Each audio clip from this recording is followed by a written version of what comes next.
कबीर का पद है,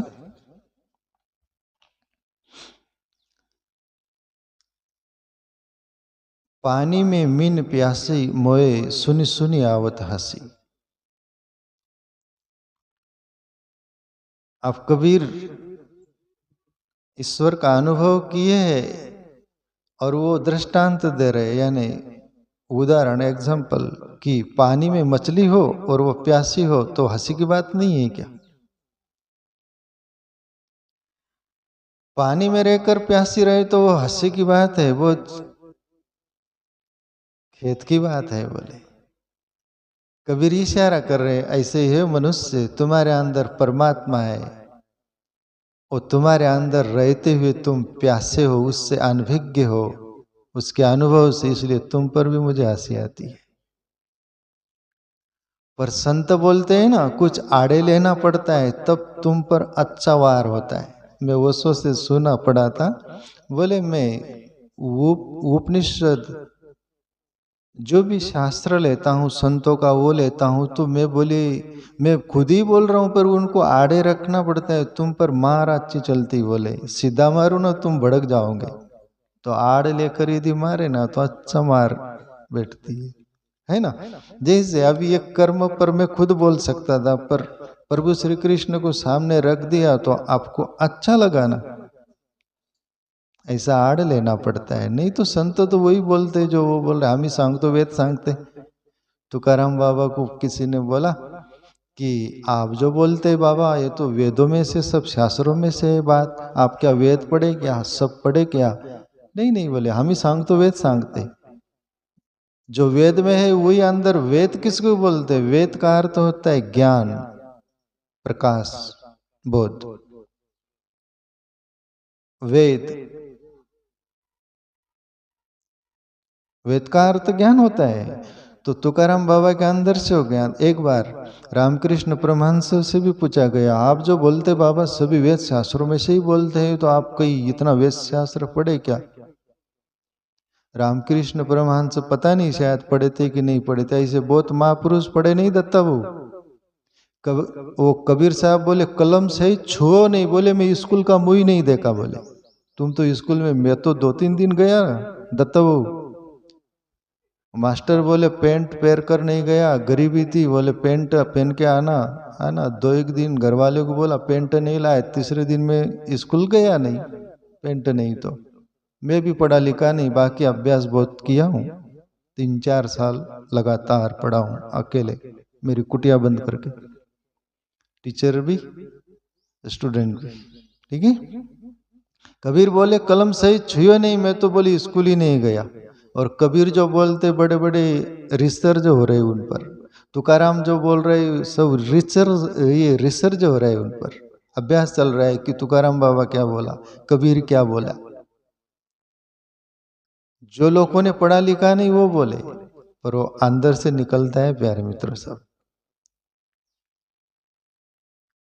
है ना। रामकृष्ण परमहंस को बोले कि आप पढ़े लिखे नहीं फिर भी ये सब वेदों की शास्त्रों की दुनिया भर के ऐसे ज्ञान बोलते हैं। बोले अंदर से वेद हुआ है, वो प्रकाश हुआ है, वो प्रगटा है। और सभी शास्त्र किसके कहां से निकले? मैं प्रश्न पूछता हूं आपको, क्या बारिश होती हुई से आकाश से गिरे कि झाड़ पेड़ से निकले कि जमीन से निकले, कहां से निकले? मेरा क्वेश्चन आंसर दो, बोलिए, जोर से बोलो, जय माता जी करो। वेद शास्त्र सभी कुछ कहां से निकला? मैं पूछ रहा हूं, ईमानदारी से बोलो, बेईमानी से मत बोलो। तो तुम्हारे अंदर से क्यों नहीं निकल रहा? दिमाग से तो खराब निकलता है का? विवेक कहां से आया? बहुत सारा प्रश्न पूछूंगा, आप उत्तर नहीं दे पाऊंगे, इसलिए न बोलना ही ठीक है। आत्मा पर से निकला, तुम्हारी आत्मा में से क्यों नहीं निकल रहा है? भावार्थ नहीं किया, इसकी जगह ये बोलो हमने अनुभव नहीं किया, बस बात खत्म हो गई। हमने उस सत्य का अनुभव नहीं किया। अंदर प्यारे मित्रों एक खोपड़ी जो बोलते हैं ना, कौन बोला ये? वसंत भाई, खोपड़ी। हम 12 खोपड़ी को जानते पर ये 13 खोपड़ी को नहीं जानते। 12 खोपड़ी का अर्थ होता है जो बार बार घूमने वाली, बार बार विचारने वाली। 13 खोपड़ी का अर्थ होता है जो तेरे अंदर है, उसको 13 खोपड़ी बोलते हैं।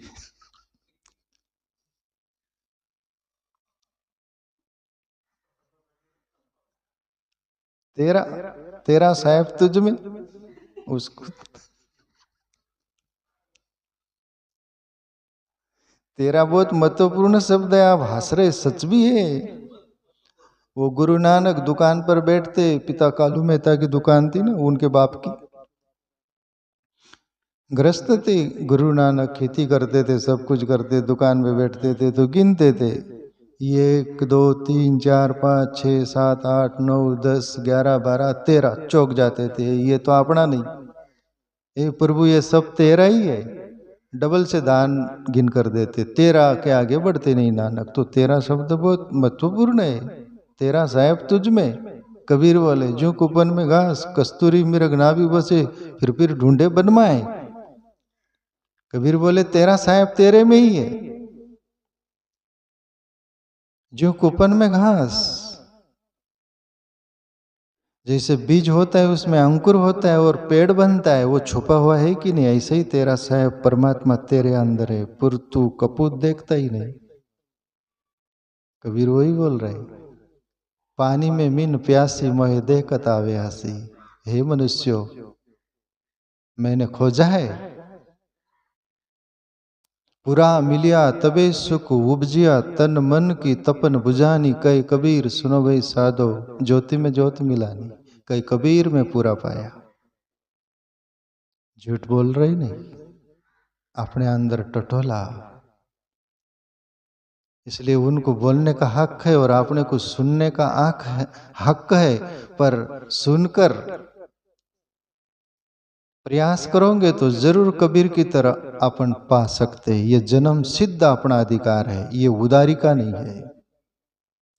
या दुनिया में जो भी कुछ आप ले सकते उदारी से ले सकते, पर परमात्मा को कोई ले सकता है तो वह अकेला काफी है। ये पक्का, ये डन। ये उदारी पर कभी नहीं मिला किसको, ना मिलने वाला ना मिलने की कुछ। डॉक्टर बोलते हैं हम हार्ट के, हृदय रोग के स्पेशलिस्ट है। और गीता पढ़े सुने वो तो बोले, ईश्वर सर्वभूतानाम हृदय से अर्जुन तिष्ठति, ब्राह्मण सर्वभूतानि यंत्र रूढ़ानि माये। अर्जुन, वो परमात्मा सबके हृदय में रहता है। फिर ये डॉक्टर बोलते गलत। अब तेरी सोच है ना, तेरा अनुभव नहीं। वो पर प्रभु श्री कृष्ण गलत तो नहीं बोल रहे ना, प्रमाणिक बोल रहे। ईश्वर सर्वभूतानां हृदय से अर्जुन तिष्ठति, उस परमात्मा का परिचय देते कि सबके हृदय में रहता है वो।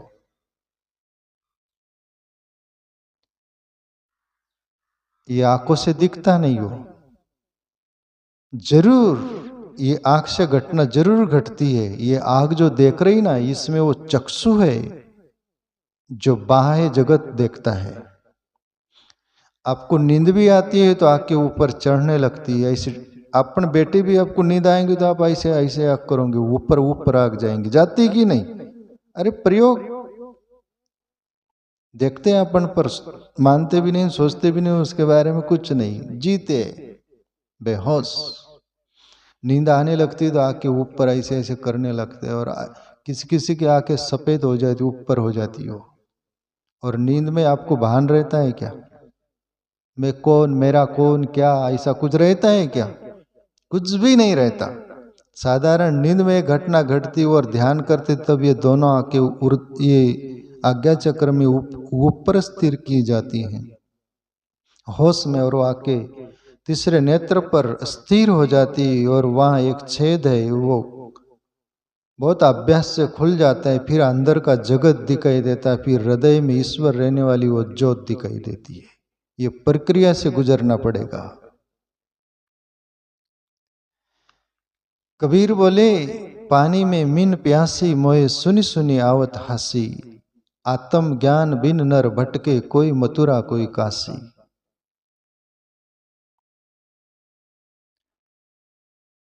कबीर बोले आत्मा ज्ञान के बिगर कोई मथुरा जा रहा है, काशी जा रहा है,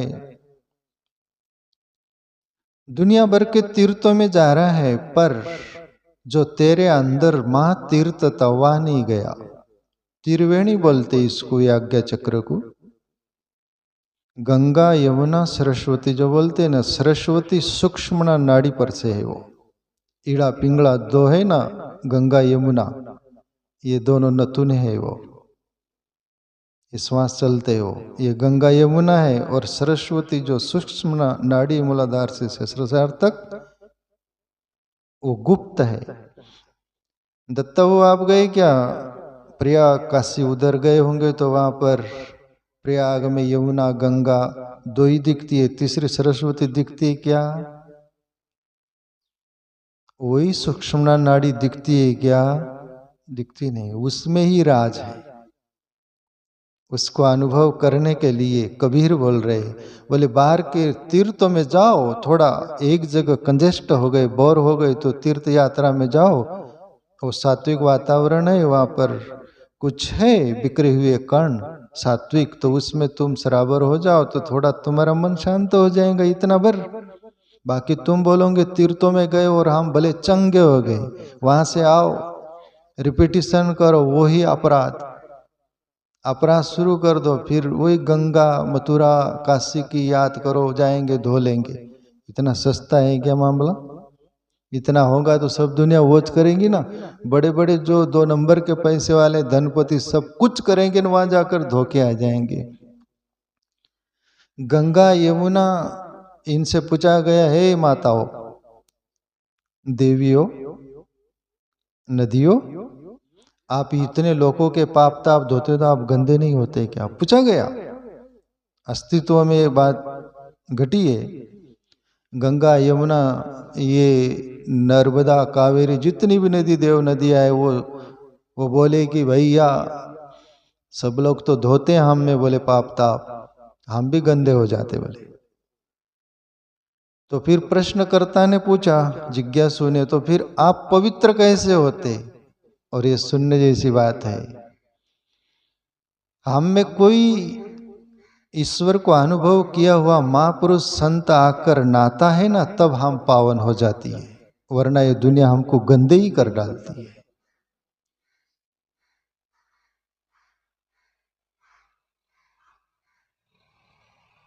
कोई महापुरुष हम में पैर रखता है, हमें डुबकी लगता है, तब हम पावन हो जाती है। अब ये महापुरुष कौन से तीर्थों में नहाया? मैं वशो को पढ़ा था, वशो बोलते थे जब सभा में आते थे वो सत्संग के लिए, तब कभी कभी ये शब्द बोला करते थे। वो मैंने सुना भी है, पढ़ा भी है। बोले मैं तुम्हारे बीच आता हूं तो मैं रोज नहा कर आता हूं। अब वशो तो इतने क्लीन व्यक्ति थे, वो क्या नहाते नहीं होंगे क्या?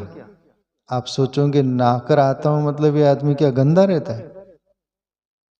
और जो बोल रहे वो समझने का, खग ही जाने खग की वास्या, आप नहीं समझ पाओगे। पर वो सो ये बोलते थे कि मैं ईश्वर में नहा के आता हूं, मैं डुबकी लगा के आता हूं परमात्मा में, तब तुम्हारे सामने ये बोलता हूं। वो ईश्वर का प्रसाद तुम में बिखेरता हूं, मैं भी कहीं नहा के आता हूं।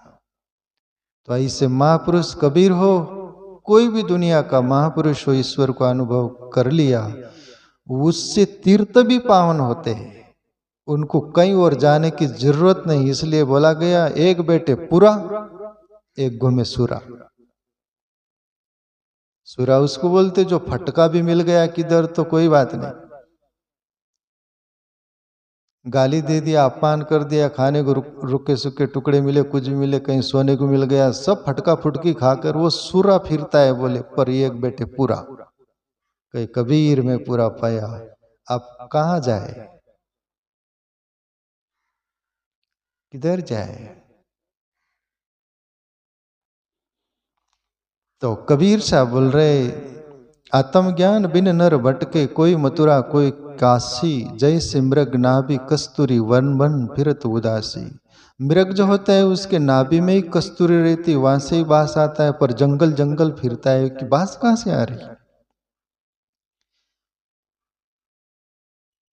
नाभि में कस्तूरी है, वहीं से वास आ रही, वो सोचता है कि कहीं और वनस्पति से आ रही, किधर आ रही, उधर भागता है भागता है। अपन भी इस दुनिया में बस मृग की तरह ही अपना जीवन है, कबीर साहब बोल रहे। आज तक अपन सोचते कि यहाँ सुख मिलेगा वहां सुख मिलेगा। तुकाराम बाबा का भी एक अभंग है, दत्ता कैकाड़ी बाबा हुए 65 साल की उम्र में 21 कीर्तन की एक कैसेट है अपने पास पड़ी है अभी, वो कैसेट 21 कीर्तन की कैसेट है उनकी। उसमें उन्होंने अभंग लिया तो तुकाराम बाबा का, सुका लागी सी करी तड़मड़ पंडरी सी जाए एक वेला, ये तुकाराम बाबा का है। बोले हे मनुष्य, तुम सुख के लिए तड़मड़ करते हो तो परमात्मा के शरण में एक बार जाओ, वहीं सुख मिलेगा, सच्चा आनंद मिलेगा, परमानंद मिलेगा। बाकी सुखा लागी सी करी तड़मर दुनिया में जाओ आप, आज तक जो भी सुख खोजा वो पूरा हो गया हमारे से। मारी चोच निकल गई रुई, सिर धुनी धुनी पछताए, भजन बिना वाव रे हीरो सो जन्म गवाए। तोता प्यारे वो सिंबल का डोड़ा होता है, उसमें मारता है चोच की फल है सुस्वादु, अंदर रुई निकलती कपास, सिर ठोक लेता है। अपन ऐसे ही सब दूर सुख खोजते, किसी को आज तक सुख नहीं मिला, सभी तड़मड़ चालू है। पर उसको मिटाना हो, तेरा है तेरे पास और है सबे अंधेरा। कभी भी मनुष्य निकट जो रहता है ना, उसकी फिक्र नहीं करता, उसकी कद्र नहीं करता, उसके बारे में कभी भी नहीं सोचता, इसलिए उसका सत्यानाश होता है।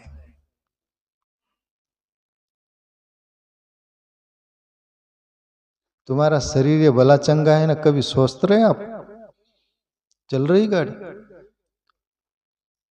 हाथ टूट जाए,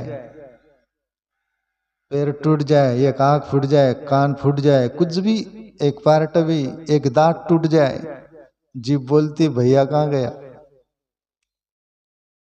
वहीं जीभ जाती अपना भैया कहाँ गया। जब था तब उसकी फिक्र की, जीभ ने की, अपन ने की। ये जो मर खर गया तब रोते, क्यों रोते? बोलो क्यों रोते? कारण, मेन कारण बताओ आज मेरे को। सबसे ज्यादा पश्चाताप होता है कि आपने कदर नहीं की इसकी, खिलाया पिलाया भी नहीं, सताया दुखाया सब कुछ है, आपने अच्छा नहीं किया। मेरा अपना निजी अनुभव बोल रहा हूं, ज्यादा उसके लिए ही रोता है कोई भी। वो प्यारा था कि ऐसा था वैसा, इसके लिए नहीं रोते कोई। रोते तो जिंदगी में वो ऐसा कर दे क्या, पर पश्चाताप के कारण ज्यादा रोते हैं 99%। आखिरी रो लेंगे, फिर जिंदगी में इसके लिए रोना ही नहीं, पूरी कसर निकाल लेते। लोग बोलते क्या भाव आपका, क्या वो है, क्या उसके माँ बाप के लिए, अमुक ढमुक के लिए क्या रोए। राज मालूम जिसको है उसको पूछो। बूढ़े हो गए थे, बीमार हो गए थे, रोगग्रस्त हो गए, तब तो भगवान से बोल रहे इसकी दौर खींच ले प्रभु। अपने पास पुंडलिक बेटा है, उनके पिताजी को इतनी हालत हो गई, पुंडलिक कितनी बार नहीं प्रार्थना ईश्वर से किया होगा ना पुंडलिक, सामने फेस टू फेस, हे प्रभु आप ले जा। और जब ले जाता है तो तब तुमको तो खुशी राजी होना चाहिए, फिर क्यों रो रहे तुम? ओशो से मैंने पढ़ा था पहले, बोला मुल्ला नसरुद्दीन कहते हैं कि एक डिपार्टमेंट में काम ही नहीं करता था, सो जाता था, सब कर्मचारी काम करते थे, वो सोया रहता, मालिक भी कुछ नहीं, कुछ कुछ लोग ढीठ होते ना, उनको बोले भी नहीं जाता, ऐसे ढीठ पैदा होते दत्ता भाऊ। कुच्चर दाना कुकर में डालो तो सिजता नहीं, जमीन में डालो तो अंकुर नहीं होता, खाओ तो चबाता नहीं, लेटरिन से पूरा निकल जाता। ऐसे कुच्चर जाने पैदा होते ना ये दत्ता भाऊ, नाना की जगह दत्ता भाऊ को आज सामने लिया मैं श्रोता के रूप में।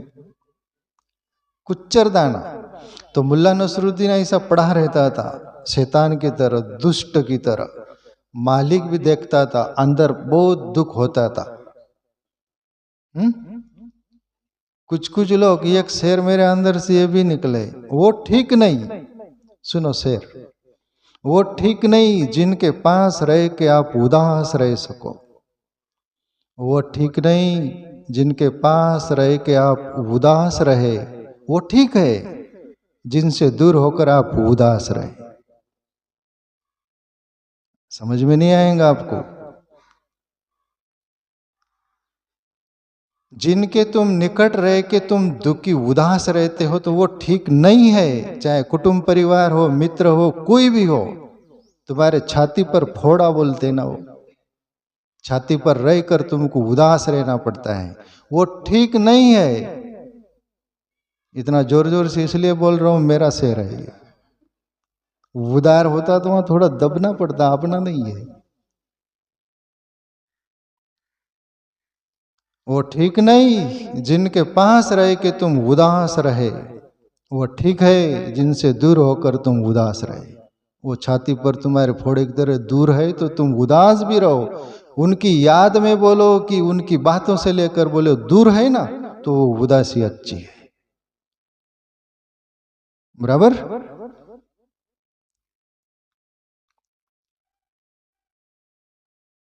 तो मुल्ला नसरुद्दीन छाती पर फोड़े था, मालिक का भी सब वो काम काज करने वाले डिपार्टमेंट के।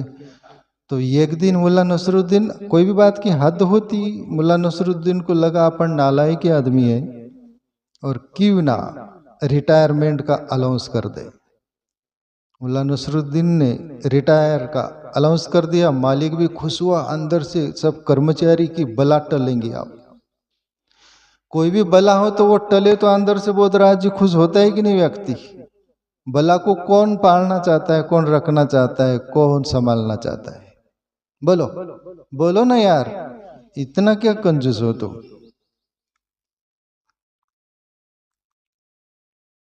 कोई भी दिमाग को तान को पसंद करता है क्या? घर की रोटी खाओ, मामा के ढोर चराओ।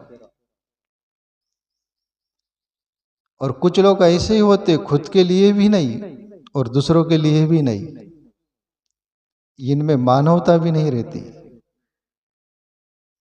है ना। तो मुल्ला नसरुद्दीन ऐसा मानवताहीन व्यक्ति था। अब कोई भी आईती खाए पड़ा रहे, कुछ काम नहीं करे, तुम करो, तुम्हारा अपना कुटुंब भी हो तो एकांती भी आलसी आदमी ऐसा कुछ हो तो उसको बोल निकाल ले, से निकालना चाहते कि नहीं? निकाल ले से। बेटा हो तो वो नहीं पसंद करते माँ बाप, एक गिलास पानी नहीं दे दो भाई, सब खुश हुए। बोले कि एक फॉर्मेलिटी, एक लोकाचार, बोले आप रिटायर हो रहे, बहुत अच्छी बात, खुशी की बात है, पर हमको दुख हो रहा है। फॉर्मेलिटी निभाना पड़ता है ना। जैसे आपने से कोई दूर जा रहा है तो एक फॉर्मेलिटी, दुख तो हो रहा है, आप पास थे, अच्छे थे, दूर जा रहे हो तो अच्छा नहीं लग रहा, पर अंदर से खुश हो रहे, जा जा कबूतर जा।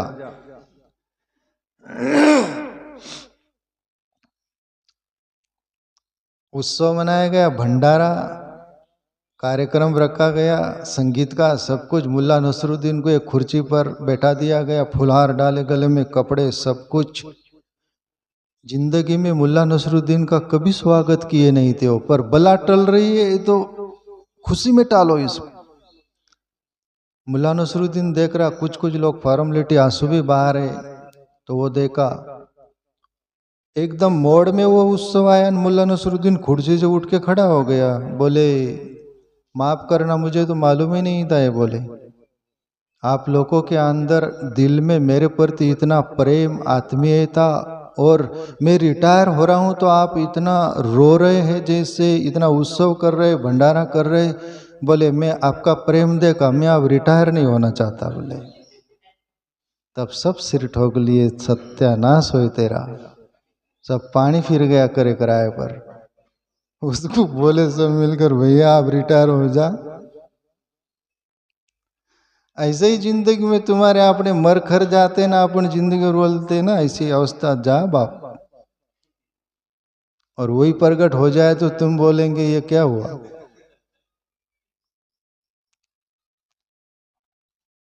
कबीर पर आ जाए अपन। जल बीच कमल, कमल बीच कलिया, ताह पर भंवर निवासी। जल बीच कमल, कमल जो रहता है ना वो जल के बीच रहता है। और जिंदगी ये दुनिया में अपन जब सब रहते हैं ना, तो ये दुनिया में वैसे ही रहो जैसे जल में कमल रहता है। जड़ अंदर कीचड़ में फंसाता है, पानी वहीं से लेता है, रस वहीं से लेता है, अपना कमल खिलाता है और एक पानी की बूंद भी आने नहीं देता ऊपर। ऐसे ही तुम अपन ये दुनिया में रहना है, प्रेम नगर में रहनी हमारी भली बन ऐसा बुरी में। ये दुनिया झाड़ और झाकर उलझ उलझ कर मर जाना, रहना नहीं देश बेगाना, कबीर बोले।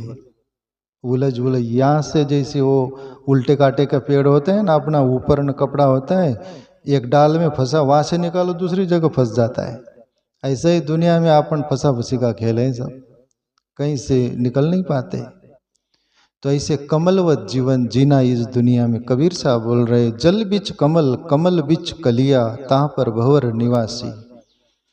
भंवरे में दो प्रकार होते हैं ना, एक भंवरा जहाँ कर कलिया पर बैठा रहता है और मकरंद लेता है, और शाम हुई कि वो उड़ जाता है वहां से मकरंद लेके। ऐसे ये दुनिया का रस जो है, जिंदगी जीने के लिए सब कुछ तुम उसका वापरो, यूज करो, पर वहां से हटकर डिस्टेंस बना के रखो।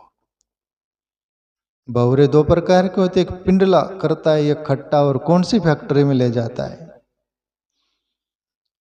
ये भंवरा फूल पर बैठने वाला उस भंवरे को बोले, भैया ये करता क्या है, कौन सी मिल फैक्ट्री तेरी, कहाँ ले जाता है मटेरियल। बोला अपना धंधा यही है। कुछ फाजिल लोग ऐसे ही होते। फाजिल शब्द देख अच्छा नहीं, फाजिल दत्ताऊ मालूम है किसको बोलते, किसको बोलते फाजिल? ये अपने बापू का शब्द है यार। मैं बापू के पास रहा ना, बापू का आ गया, मैं क्या करूं। बापू बोलते थे अरे फाजिल है वो है? हाँ वो काम का नहीं, फाजिल मतलब बेकाम, ऐसा होता है यार। तो है ना, रिक्कामा रिक्कामा डोका भूता जगर, रिक्कामा को फाजिल बोलते हैं। अरे फाजिल है वो, यानी बेकार। और मैं बचपन में ये गांव में दला बुड्ढा करके था, वो मेरा नाना भी लगता था। उसके मुझ से तुम भी सुने होंगे, तो कोई फाजिल ही बोलता था वो किसको भी, फाजिल यानी रिक्कामा।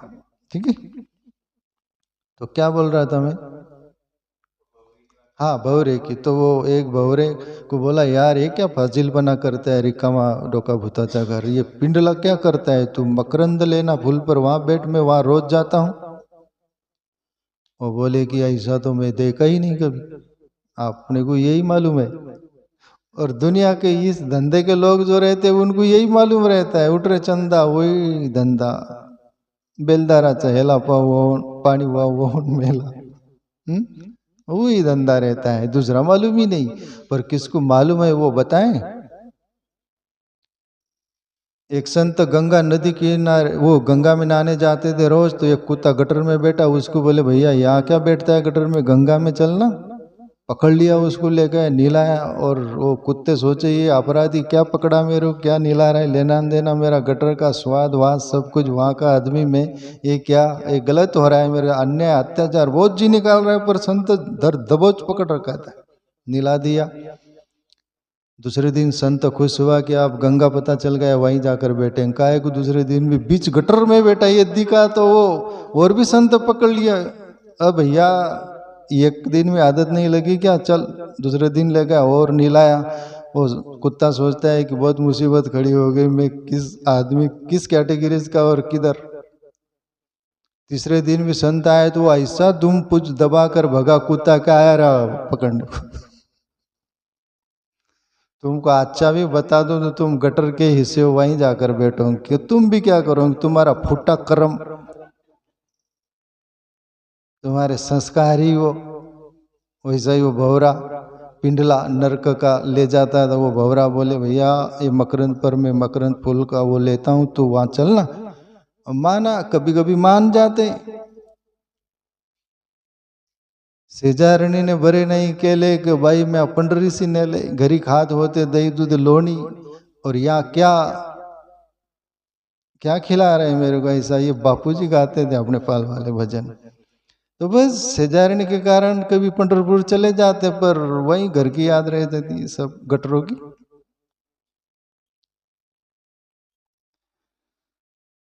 मान गया वो भौरा, चल बोला तेरा कौन सी दुनिया है। गए तो उस मकरंद फूल पर बैठ गया। अब ये भौरा चतुर था। उस भौरे पर वो फूल की कलियों पर बैठकर शाम हुए ना, शाम को कलियां सिकुड़ जाती है ना, बंद हो जाती। ये भौरा चतुर था, उस पर से उठ के चला जाता था। और वो भौरा को मालूम ही नहीं था, वो दब गया, बंद हो गया। उसमें जीवन से हाथ धो बैठा। चतुर जो ये दुनिया में रहता है ना, वैसा ही रहता है जैसे भौरे जैसा। कहाँ बैठना, कहाँ उठ जाना, कहाँ क्या, सभी कुछ। चतुर माल चौगुनो किनो, मूर्ख मूल गवायो।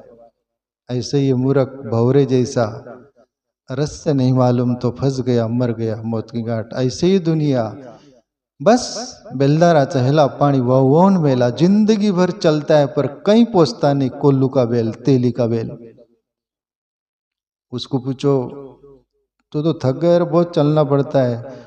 कोई पूछता कहाँ जाता है तू, ये मेरे को भी नहीं मालूम, पर बहुत चलता हूँ। ऐसे ही दुनिया में बहुत चल रहे हैं अपन, कहीं नहीं पहुंच रहे। तो कबीर साहब उसके लिए बोल रहे हैं, जल बिच कमल, कमल बिच कलिया, ता पर भवर निवासी। सो मन वस त्रैलोक की भयो, सब येती जति सन्यासी। और कबीर तो बहुत बोलते, पक्का बोलते। और पक्का आदमी तो इसलिए पक्का बोलते। क्या बोले? सो मन वस्त्र लोक की भयो, सब येती सती सन्यासी। बोले 3 लोग जो है उसमें येती हो, सती हो, सन्यासी हो, सब फंसे हुए मन के कारण। मनियो मनुष्य नाम कारणम बंध मोक्ष, या बंदाए विषया संगो मुक्ति निर्विषयाम मना।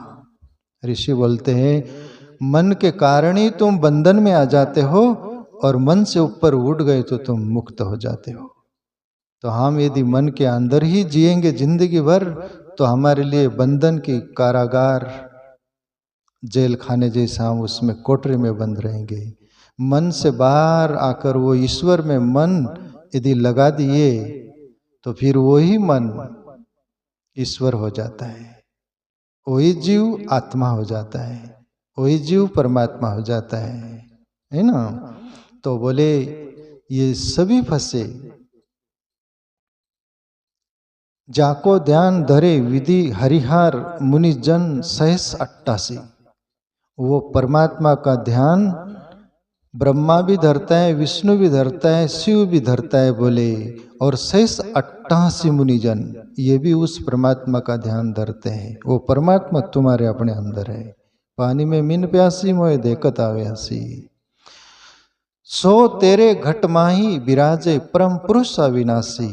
बोले वही परम पुरुष अविनाशी, जिसका विनाश नहीं हो सकता, नाश नहीं हो सकता, जिसका ध्यान ब्रह्मा विष्णु महेश 88,000 ऋषि मुनि वो ध्यान धरते, वही सो तेरे घट माही विराजे, परम पुरुष अविनाशी। वो परम पुरुष अविनाशी तुम्हारे अपने अंदर विराजते, उसको टटोलो, खोजो।